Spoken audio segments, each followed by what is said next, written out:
Hey everyone, right back at you on the Archangel 15. This is video 2 of presentation part 14.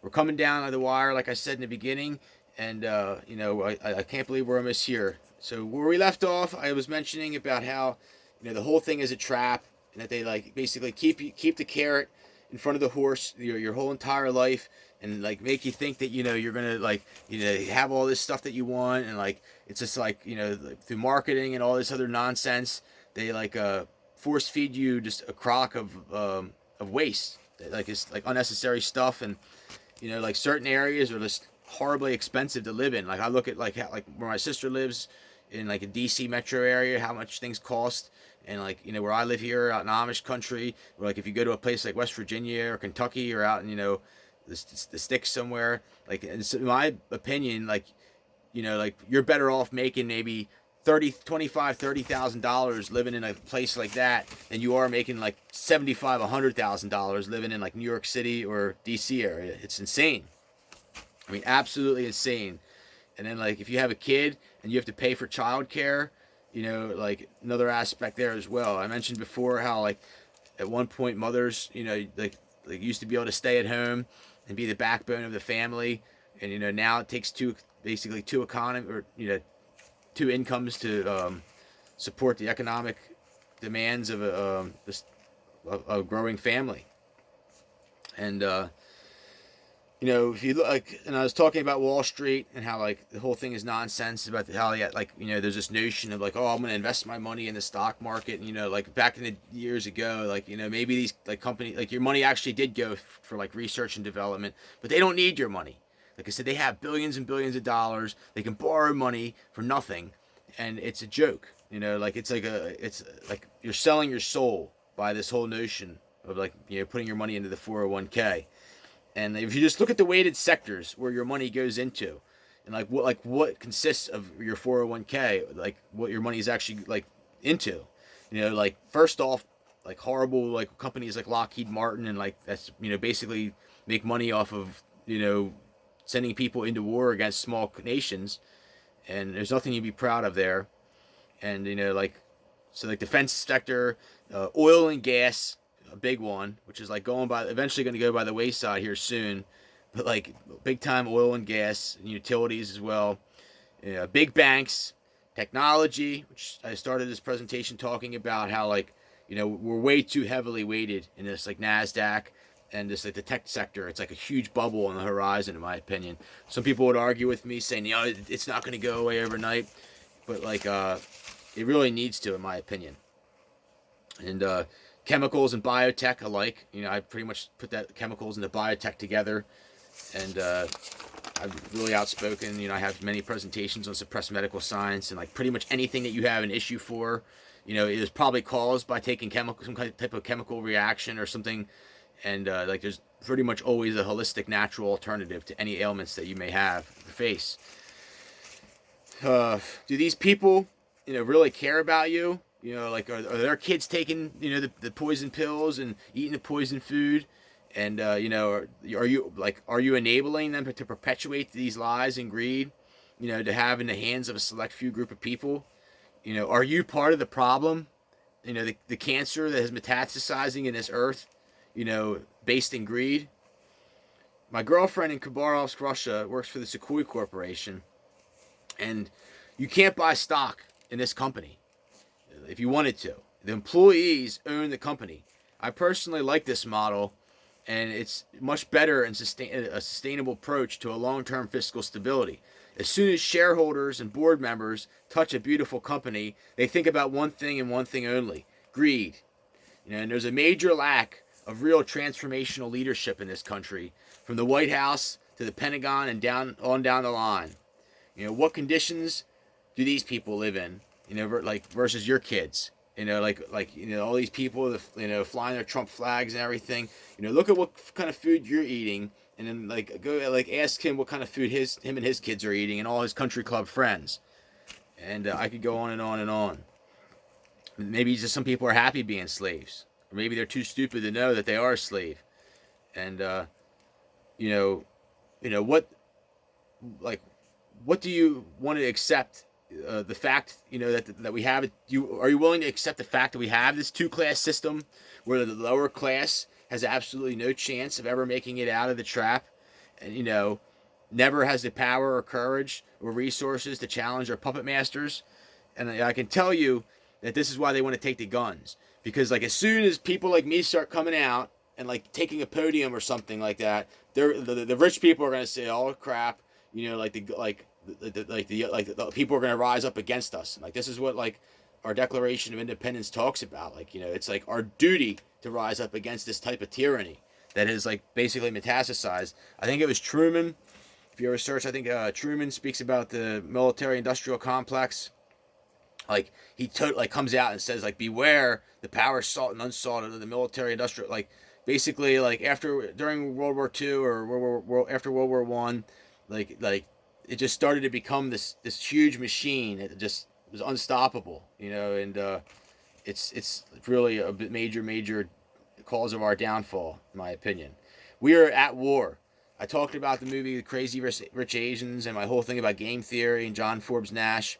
But there's a scene in the movie where, like, I think it's in the beginning where she's playing the cards against this card game against this guy, and then she beats him, and he said he wasn't playing to win, he was playing not to lose. And like I've found, like when you're really trying to embrace this game theory, that like almost to take a Buddhist model is like really where it's at, like to like almost want nothing in life, or like I don't want to say want nothing because then like you like almost say you're like a collectivist or something like that, but like to embrace this aspect of like purity and like not greed and like like not keeping up with the Joneses, and like you'll see you'll go a lot further when you like free your mind from this mentality and like the whole marketing consumerism trap that surrounds us day in and day out. And it's not easy. I mean, if you have kids and you send your kids to school, like you have to like, my kids got this, they have to come back, my kids got this for Christmas, or their parents took him on vacation there, or they get to eat this, or his dad drives this car, his dad works there. It's not hard. It's really just like a mess. And, I've years ago, I talked in other presentations, my father gave me this little pamphlet. It was called Quantum Faith.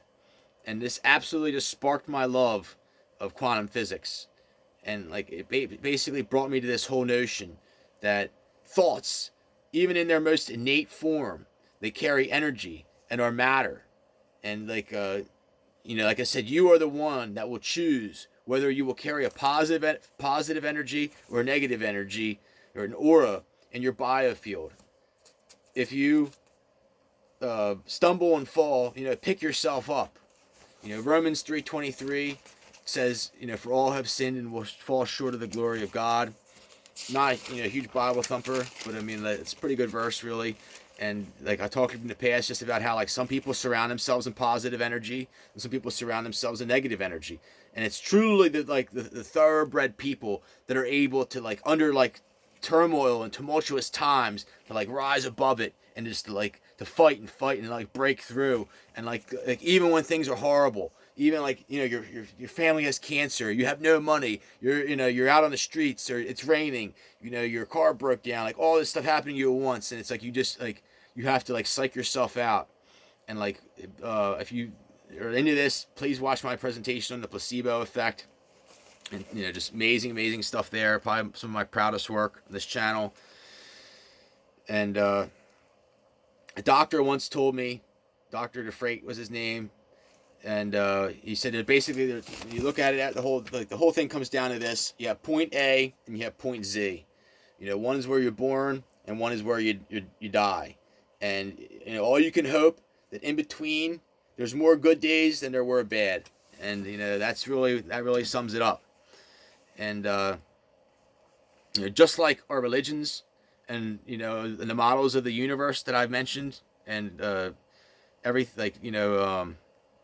creation model versus this model versus all this other stuff, not one is all right and not one is all wrong. They all have some type of truth to them, and like a status and standing. And I'm a tortured soul, that only wants a good life and not to be enslaved, and have a chance to have a good family with a respectable, aspect of living conditions, clean food and water. I've been through the confines of hell, and lived to tell about it. In these 15 parts, this is 14. I'm going to have 15 coming up of my series. I pretty much give you the keys to unlocking life's greatest secrets. Whether you use them or not is up to you. And like the power of the printing press is so very important. My channel is very deeply suppressed, and that's ultimately why I'm getting to take a major step back here, because it's very futile what I'm doing. Like there's probably like a few CIA government people that are watching this. I don't really know what's really the truth at this point, but you get the point. And I would love someday to have money and resources to be able to do a lot more than I'm already doing. And like I said, like I really admired like just like past luminaries like Andrew Breitbart, who that's like when I talk about the silver spoons, that's where I got my motivation from. Like he was pretty much one of, if not the only people that had the courage to talk about them, and I believe that's why he was killed. And like if you think that I haven't been tried to be killed for mentioning this stuff, you're crazy. These people are vicious people. I mean, believe me, they do not want to work. They do not want you awake to the fact that they're basically scumbags and have been screwing all of humanity over, so they could have their 6 houses and take their vacations, and their kids will never have to work. And they steal genetics, and they, like I said, it's how they manipulate the stock market and just everything. It's horrible. And like I said, eventually they want to have it to where like everything's the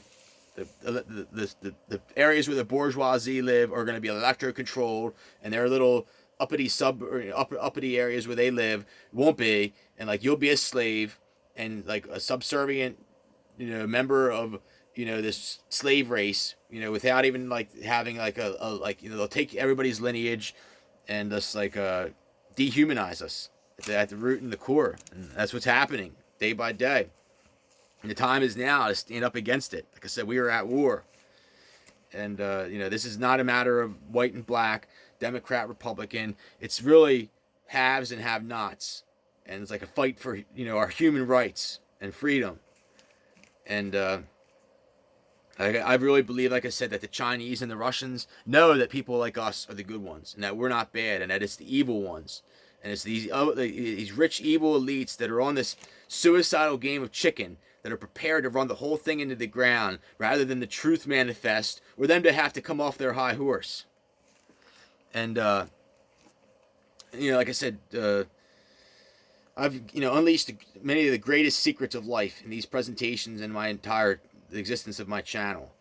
I encourage you to watch my other presentations and value purity in all forms. Ask yourself, what does God value most?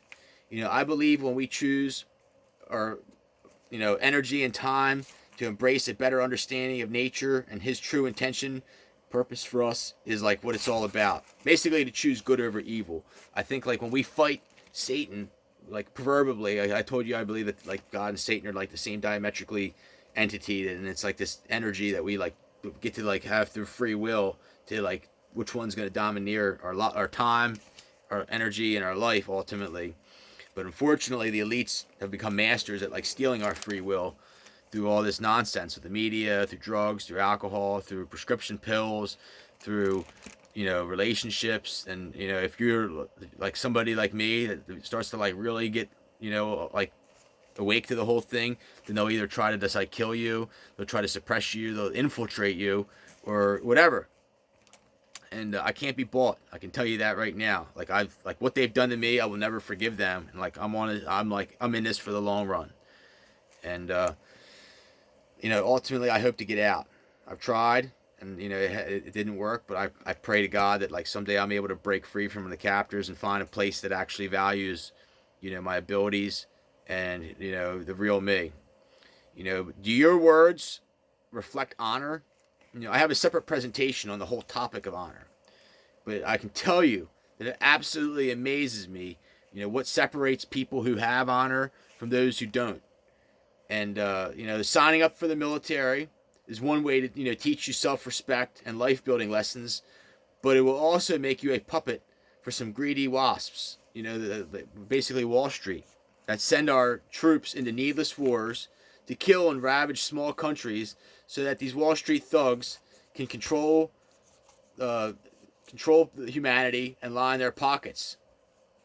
This world, has been using the United States stock market and basically to pull these evil games for years. Like, I truly, truly believe this, that like the world, like not just like one or two countries, but many countries, it's like this huge game where like America is like the slave race, and like we have certain freedoms. It's like a trade-off.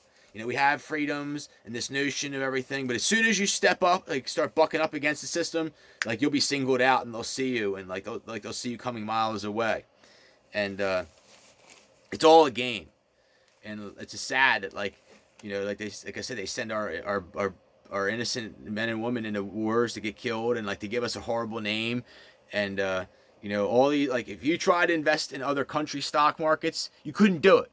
But if you were from another country and you wanted to invest in ours, you can do it. And there's a difference between investing and trading as well. Like like anybody could invest in companies and make out all right, but to actually trade, like I really question who's actually allowed to do this. And it's like basically a money printing machine for the elites and their kids that like are part of this whole game. And it's evil. And sadly, it's a huge mess. It really is just like when you really get down to it, there's like not one country that's all good. There's not one country it's all bad. Like every one of them, like when you understand like how like this one hates this one, that one hates this one, and it's like almost like it was designed to be this like big ball of chaos. And it's when you really try to like digress it and you really try to like back engineer it, it's a huge, huge, huge mess. And it's almost like we're better off just cleaning a whole slate and starting over again, in my opinion. Like, I almost think that that's what God has planned for humanity eventually here. Like, I don't think he's going to let this game go on continually. But understand that there are alien engineers behind the scenes who have been in the shadows from the earliest days. To them, people are like different breeds of dogs. Some are designed to hunt. Some are designed to herd. Some are basically here to look pretty. We don't have the freedom that we think we do. Our beautiful planet is our most precious resource. It teeters so ever delicately on edge. Do you value this beautiful gift from our amazing God? Know that I never, received a nickel for my work on this channel. And, I choose to do all of this. And, I did like basically, pro bono, and like this is like a side project for me. Like, obviously helps pass the time with everything going on, keeps my mind working. I like I said, believe my food's been poisoned, and like it helps like keep me active and like from falling into a stupor of sorts. I choose not to own a car either. Like years ago, I had like an accident, and I just didn't buy one, and like I pretty much walk anywhere I need to go. I ride my bike a ton, and like whenever I'm down like in the DC area visiting my sister or whatever, I can walk or take the metro, and I pretty much live for the days that I'm able to travel. And luckily I live near a train station. I can go to big cities there if I needed to. And you find like once like there's not really that many places you need to go. Like it's like, and then like if I can go get a ride with somebody if I ever do really need to go somewhere, plan accordingly. And like I feel just amazingly better not having a car. I can tell you that. And I've suffered basically I have suffered the consequences of my courageous, outspoken candor. I end with a simple prayer that I mentioned before. And after this, like I said, it's going to be number 15, my final thoughts. And I really sincerely hope that everybody has enjoyed my work here. And that I hope, like I said, I get some new viewership out of all this. North, south, east, or west. Lord, take me where you see fit best. Not in the direction of my foolish desires, but rather somewhere I can serve a purpose much higher. Take care.